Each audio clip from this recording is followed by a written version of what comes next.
Welcome back to another Grizzly Books True Crime episode. This one should be short. I know I say that a lot and it ends up being a bit longer.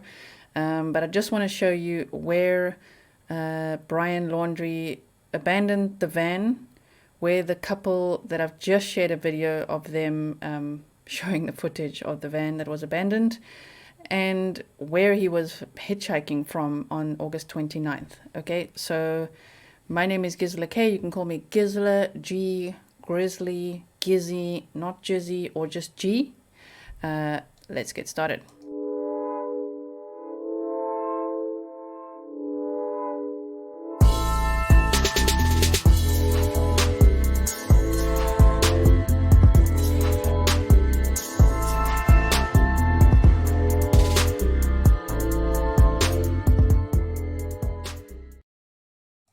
Okay, I didn't show you this very clearly in the last video, so I'm like, damn it. I was like losing my train of thought just for a second because I'm like, wait a minute. I was like piecing things together, and then I'm like, I didn't show you Spread Creek, which is where the couple said that they were driving around Spread Creek Dispersed Camp in Grand Teton National Park. And I didn't show you that, but I want to show you the distance between Spread Creek and Colter Bay Village, which is where Brian was picked up. Yep, there it is.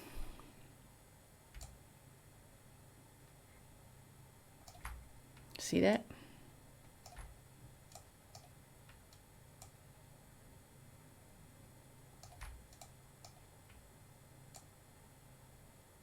I'm just going to make it very big for you so you can see.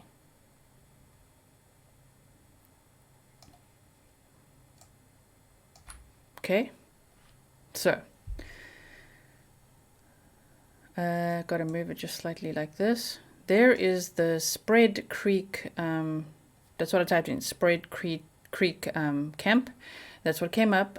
Snake River, as you can see, is all along here. It starts here, Snake River. Remember, he told the lady that he was hitchhiking with and her boyfriend he'd been camping alone and hitchhiking or hiking all along Snake River for several days.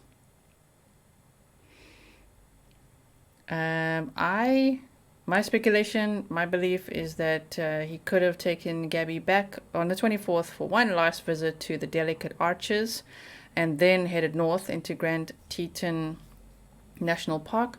However, there are some sightings from a convenience store, which I believe was around the 26th, of Gabby and Brian close to Grand Teton National Park. So, yeah, something happened probably on the 26th or the latest 27th, because on the 27th, I showed this in my previous video, so if you don't know what I'm talking about, please go check out the previous video. It's on a playlist. I showed you the couple's video where they came across this abandoned car, which has since been slowed down, and people have analyzed the plates and the footage, and it was a car. That was on the 27th. So if you look at Spread Creek down here, I've made it a walking route. So to walk it, I mean, he could have sort of just walked across, but I'm pretty sure he would follow the path here, you know. So if he was staying around, this is around where the vehicle was abandoned. And if we just, let me just zoom out so you can see nicely everything. So this is around where the vehicle was abandoned, and this is where he was seen hitchhiking alone, asking for a ride on this road all the way down here until they got to this dam, and then he's like, no, I got to turn around. You know? Why? I don't know. So he turned around and somehow would have made his way back to the van and then headed home to Florida. Getting there on the 1st, so probably, So if we look at, let's look at the path. Also, how did he have the energy? Where's the food? What's going on? Wow. So Spread Creek here, if we look at the path, it is a 26-mile walk, 8.5 hours. I mean, you wouldn't like really loop this way. You would do the most direct route. 8.5 hours of walking to get to Colter Bay Village. Would he do that in one day? Possibly. So let's say if they already found the car on the 20th, they found the car there, abandoned on the 27th. They saw the car. They just drove past. Thankfully, they've got the footage. On the 27th. Gabby checked out of the hotel on the 24th. He returned from Florida to Utah on the 23rd. Okay, 24th checking out of the hotel, and then telling her mother on a FaceTime on the 24th that they are heading towards Grand Teton National Park, which, by the way, is over here. It like really is. It's right there, right? Okay, so one thing I want to check, I actually want to, wait, let me do it like this. Okay, I want to check Fairfield Inn and Suite, Salt Lake City. I want to check how long the drive would have taken just one more time, because that's also going to help us. So, yes, this one, Fairfield Inn and Suites, and I want to say directions, and I want to see how far that's going to take to this Spread Creek, Wyoming, Spread Creek place.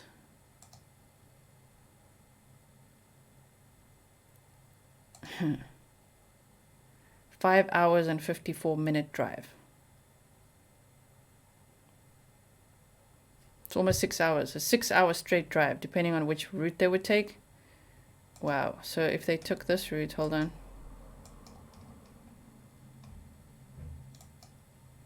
I'm just looking at it, sorry. Just hold on 1 second. Sure. Okay. Okay, I'll show you. Hold on.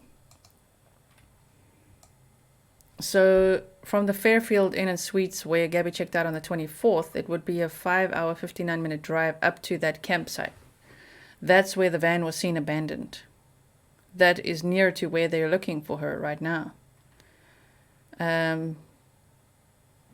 Damn, so if we add a destination here and say 4343 for Wabasa Avenue, perfect location to just, I would say clap it, it's a South African thing, to just hit it back on the road home. Look.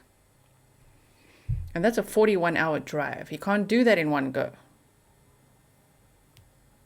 How many days does a 41-hour drive take? Huh? 2,695 miles. Arriving there on the 1st. He would have had to leave like on the 29th, don't you think? He got his alibis with the hitchhiking and then immediately would have had to make it back to the van. Although, wow, this is just like, sorry, this, I'm not even sorry. I'm not sorry.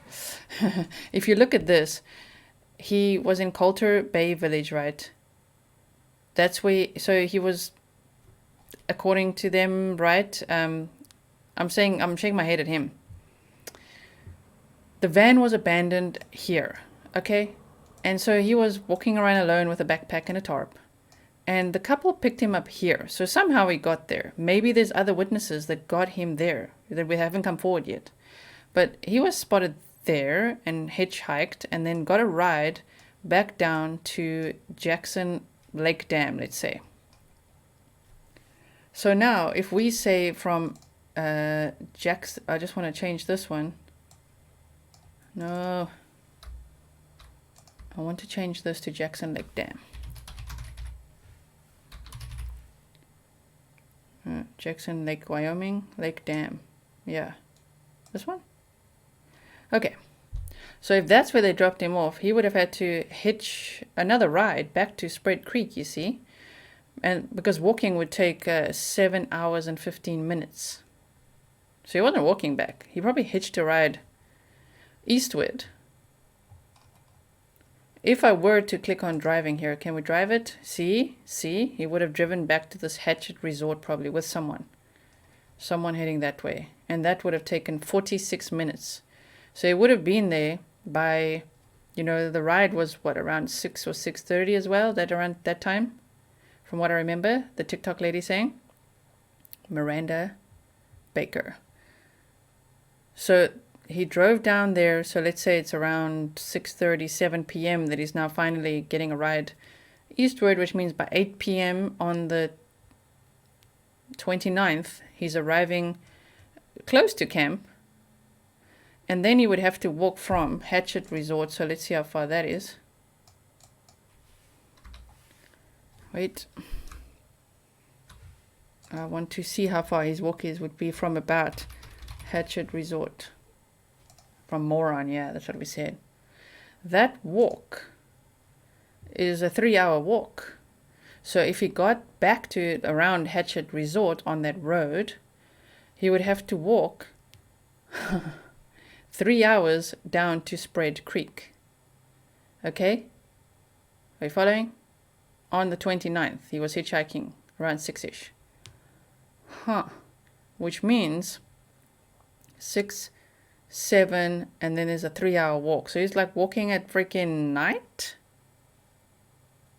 Or, that is weird. Navigating at night, dude, like what's up with this guy? Or he waited till the next morning and then walked down in the morning for 3 hours on the 30th. Yes, and drove from there. So now I'm going to do this one more time.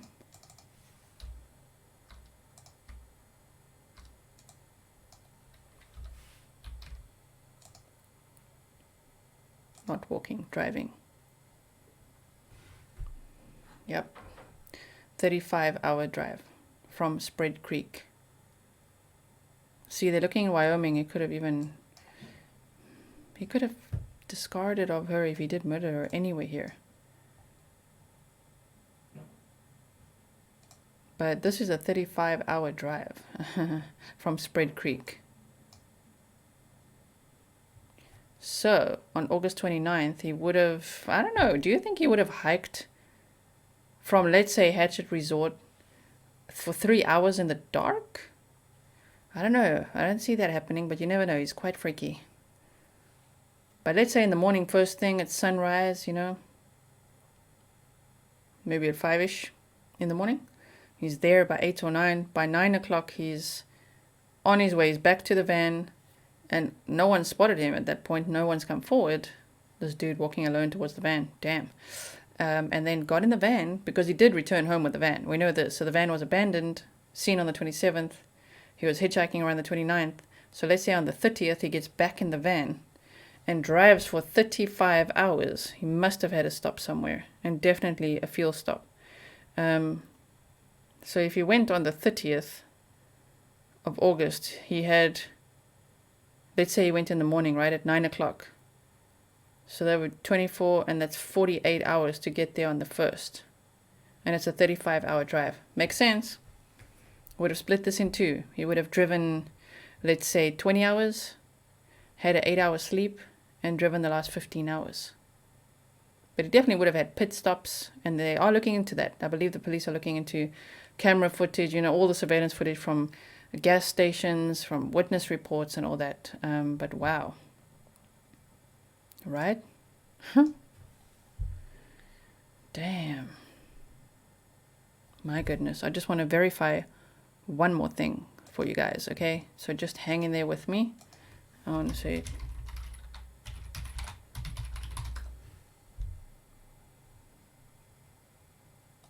okay.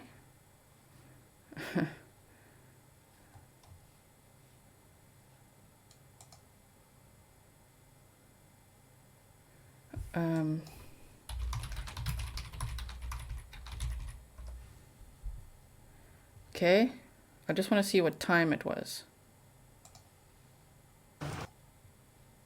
Wait, it's not that one. Yeah, this. Information. Hi, my name is Miranda Baker, and on August 29th, my boyfriend and I picked up Brian at Grand Teton National Park at 5:30 at night at Colter Bay. 5:30. Okay, so are you calculating with me? Get your pens and papers out, people. Get your notebooks out. Okay. So they went at 5:30. Picked him up at 5:30. All right? I'm hoping this can help someone identify him because I saw him from TikTok, which then made me call the authorities, and my boyfriend and I have been in contact with a bunch of different people to help piece together different parts of this case. Hold on. Back to the map we go, everyone. Back to the map we go. So what I want to check now is let's close this and let's find not the Fairfield Suites, no. Let us say from Colter Bay Village. Okay, parking lot, yes. Directions, no. We want to go to Jackson Lake Dam. That is a drive of 11 minutes. They picked him up at 5:30. 11-minute drive, 5:41. I just want to see, I know it's on one of my videos too, but let's just see this quickly. And now she claims again this happened near Colter Bay. There's a campsite up there with some showers. That's where she claims she met Brian Laundrie, was outside those showers there on the northern section of the Grand Teton National Park. It's also one of the less crowded areas that we've encountered here over the past couple days. We saw a few families out there having a picnic, enjoying some time on the beach near the lake as well. Here's more of her account of what happened. We picked him up at Colter Bay, like I said, at 5:30. He approached us asking us for a ride because he needed to go to Jackson, which we were going to Jackson that night. So I said, hop in. He hopped in the back of my Jeep. We then, proceeded to make small talk. But Okay, 5:30. You heard that? before he came in the car, he offered to pay us like $200 to give him a ride, like 10 miles. So that was kind of weird. I just want to verify if it was 10 miles. 7.6 miles. Damn, for a, well, they were going to go further a little bit. That's why it's 7.6 miles, $200. Wow. He then told us he's been camping for multiple days without his fiance. He did say he had a fiance, and that she was working on their social media page back at their van. Yes, she's sitting in the van with limited signal working on social media pages, even though we didn't see posts from her during this time. We saw posts from him on her page. But wow, camping for multiple days, without her. I'm still gonna say it, guys. That's the point, I guess, of having a true crime channel. I can speculate here, and you guys let me know what you think. I truly believe something bad happened to her on the 24th. He returned on the 23rd from Florida back to Utah. She checked out of the Fairfield in Salt Lake City near the airport where he returned from. She FaceTimed her mother to say they're heading towards Grand Teton National Park. Gone. I believe something bad happened to her on the 24th, and I believe it's at the Delicate Arches, which you can see behind me here. Now, we want to be perfectly clear that neither the police, the FBI, or Gabby Petito's family are confirming anything in Miranda Baker's account. Of course, social media has many theories out there. People... Yeah, of course, right? But the lady, I believe her. She got nothing to lose. I'm so glad that she shared that, right? I just want to see if there's anything else here. Okay, so we can go back to the map. Wrong map, this one. So that was the drive. It's an 11-minute drive, okay? 5:41. He didn't even, yeah, okay, to Jackson Lake Dam. So that would have been an 11-minute drive. An 11-minute drive.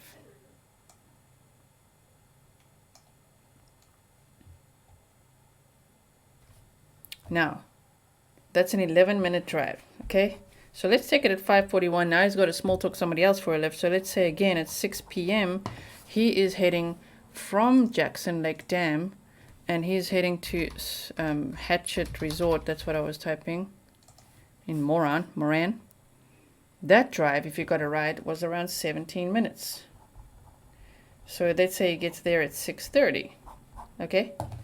Now he's got to walk 3 hours down to unless he made up a story there and someone drove him down. Let's add that to the Spread Creek, Wyoming. They can drive him down, which is a 48-minute drive. So we're going to do a driving calculation, okay? So 5:30 to 11 is 5:41. Chit-chatting someone else, 6 p.m. he gets another ride, 17 minutes down, and then I think the entire drive is 48 minutes. 48 minutes down to Spread Creek Camp. So that would put him at 6:48. He's arriving at the car. Or he's arriving near Hatchet Resort. You know, if you can't get a ride all the way down, he would be arriving there around 6:17. Okay, so if it was at 6:17, he would have had to walk 3 hours to the van. I don't think he would have done that. Where would he be staying? Maybe he'd stay at that resort for one night. We have to check. I mean, keep on looking online, guys. Keep sending me stuff. If you hear of anyone reporting that he stayed there, that would be interesting. But my guess is that he got a ride. He made up another story possibly and said, oh, I need to get to my van. It's just down there. So someone would have driven him down, getting to the van at 6:48. So it's like 7 p.m. Which means that on August 29th at 7 p.m. he could have left. He could have left to go home, which would be here.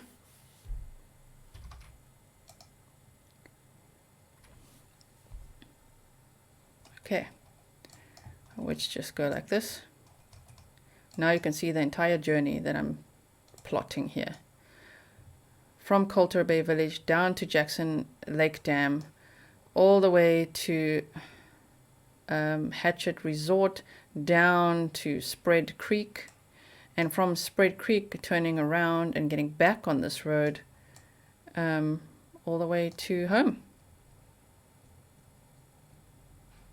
which would buy him a little bit more time for a reasonable journey, right? It's a long drive, my goodness. So yeah, look at that drive. It's a 36-hour journey, and he was there by the 1st. I wonder what time he arrived home on the 1st. We don't know. The parents don't talk, right? So hope you enjoyed the map showing. Search the arch. Search the delicate arch.